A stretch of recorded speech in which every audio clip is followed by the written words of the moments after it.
Comisia pentru Drepturile Omului, Culte și Minorități din Senat, în colaborare cu Fundația pentru Implicare Civică, organizează astăzi dezbaterea națională referitoare la drepturile femeilor din mediul rural, cu ocazia Zilei Mondiale a Femeilor din mediul rural. O zi importantă, așadar, despre care vorbim și noi în continuare.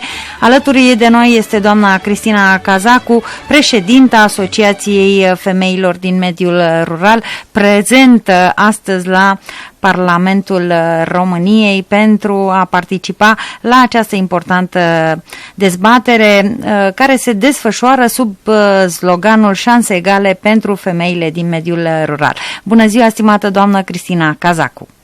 Bună ziua, mulțumesc foarte mult pentru invitație. Vorbesc de pe holurile Parlamentului, s-ar putea să am un ecou. E o clădire istorică cu multă încărcătură și toate vorbele noastre au ecou și în rândul ascultătorilor și al legiuitorilor.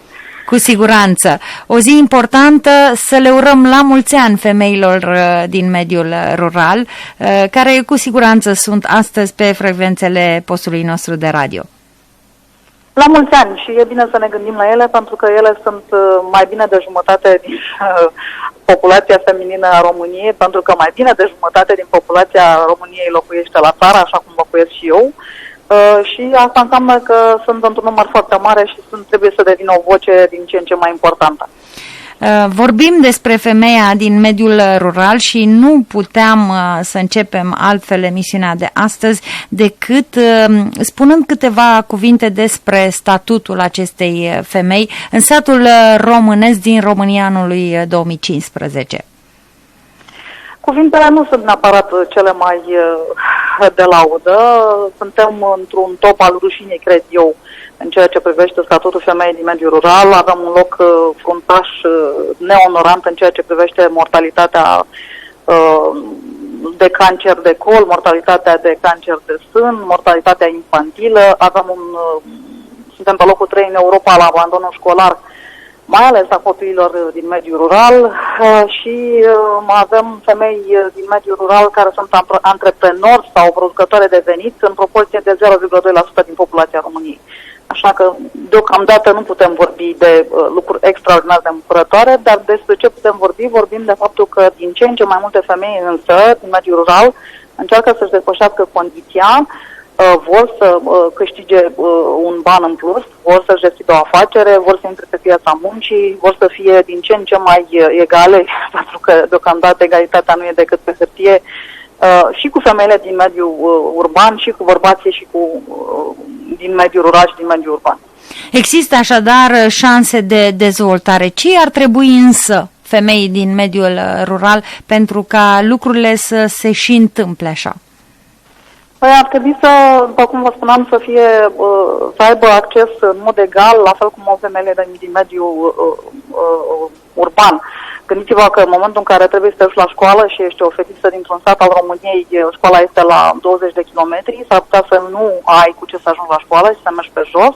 Școala s-ar putea să nu aibă autorizație de funcționare și un cadru didactic care să fie calificat. Dacă vrei să mergi la liceu, e și mai dificil, pentru că liceele în mediul rural sunt o raritate. Asta înseamnă că părinții tăi trebuie să te ajute să aibă suficienți bani să te trimită la internat, la liceu, la oraș, și de acolo să spunem că vrei să-ți găsești un loc de muncă.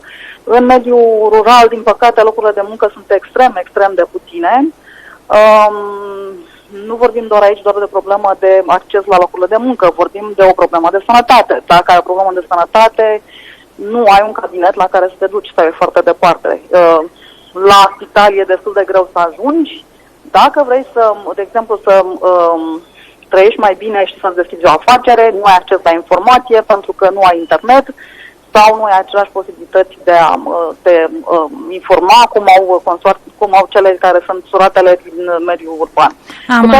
Cu toate astea, situația nu este chiar atât de disperată. Eu vorbesc doar de statistici și ce se poate vedea la nivel macro. Femeile din mediul rural au însă la îndemână lucruri pe care femeile din mediul urban nu le au, și anume accesul la produse curate, tradiționale, la un mediu frumos, la tradiții, la lucruri pe care noi, cele din mediul urban, nu știm să le mai facem, și atunci au cumva un avantaj competitiv care le ajută să învingă această competiție nedreaptă. Deci ar trebui să profite de acest lucru. Spuneați, primul impediment este accesul la instruire a femeilor din mediul rural, accesul pe piața forței de muncă și, de asemenea, accesul la servicii medicale. Cine ar trebui să intervină ca lucrurile acestea totuși să fie mai facile? În primul rând și în primul rând ar trebui să intervină statul, pentru că statul este obligat să asigure tuturor cetățenilor un nivel de trai decent și toți cetățenii României sunt prin Constituție egali. Nu suntem cu nimic mai bun dacă locuim la oraș față de cei care locuiesc la țară. Statul trebuie să investească în infrastructură, în infrastructura școlară, în infrastructura medicală și să asigure aceleași condiții absolut la fel pentru toți cetățenii României. Evident, aici se poate implica și societatea civilă și noi facem, de exemplu, programe de educație. Avem la momentul acesta un program cu finanțare europeană care este dedicat educației adulților și se desfășoară sub sloganul Pune țara în valoare, pentru că încercăm să punem țara în valoare și produsele de la țară și tot ce e mai frumos și mai valoros la țară, le învățăm pe fetele și femeile din mediul rural să devină active pe piața muncii și le oferim cursuri gratuite. Din păcate, aceste inițiative nu pot fi însă suplinite în totalitate prin activitatea organizațiilor non-guvernamentale. Repet, trebuie să avem mai mult sprijin din partea instituțiilor statului și, evident, poate și din partea sectorului privat. Cu siguranță. Dacă este să ne gândim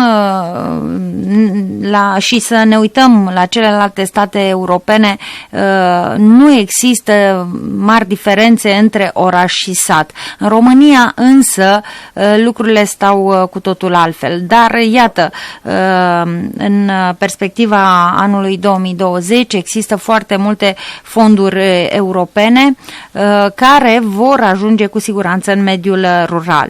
Credeți că femeile au o șansă în acest moment în accesarea acestor fonduri europene? Pe hârtie ele au o șansă, pentru că există linii speciale destinate femeilor sau celor care, sunt femei, pot primi afacerile inițiate de femei, pot primi puntaje suplimentare. Problema însă aici o reprezintă în primul rând accesul la finanțare, la capital, pentru că multe din cele care vin și la noi cu un plan de afaceri nu au acces la finanțare, băncile nu oferă linii pentru femei sau pentru femei din mediul rural cu dobânzi mici, dobânzile sunt foarte, foarte mari și condițiile de aplicare, de acordare a creditelor sunt foarte, foarte dificile. Noi am încercat să găsim un credit, noi Asociația Femeilor și Familiilor din mediul rural am încercat să găsim un credit prin care să ne suportăm cheltuielile programelor cu finanțare europeană pe care le-am derulat, la care am avut întârzieri majore în rambursarea cheltuielilor avansate și cu mare greutate am reușit să găsim un astfel de credit. Pentru o asociație mică din mediul rural sau pentru o femeie simplă de la țară acest lucru este imposibil. Doi la mână, un aspect foarte, foarte important ar trebui să lege de reducerea birocrației din domeniul gestionării fondurilor europene, atât în ceea ce privește selectarea proiectelor, dar cât și în implementare. Vreau să vă dau un exemplu. Noi pentru fiecare beneficiar, avem 1000 de beneficiari în proiectul de care vă vorbeam, trebuie să facem cel puțin 38 de hârtii pentru fiecare persoană. Vă imaginați, mulțiți cu 1000. Asta înseamnă că ne petrecem marea majoritate a timpului făcând hârtii, trimițându-le, scanându-le, retrimițându-le și așa mai departe. Pentru o persoană din mediul rural, genul acesta de birocrație este absolut cumplită. În primul rând că e greu de înțeles și e greu de înțeles de ce când ai o idee bună trebuie să faci milioane și milioane de copii, milioane și milioane de hârtii și dacă aceste lucruri nu se vor schimba, va fi aproape imposibil pentru cei din mediul rural care au o idee de afaceri, femei care vor să deschidă o pensiune sau vor să facă gem sau vor să vândă povoare sau vor să facă servicii în domeniul babysitting-ului, să desfășoare și să implementeze astfel de proiecte. Așadar, birocrația este unul dintre impedimentele care,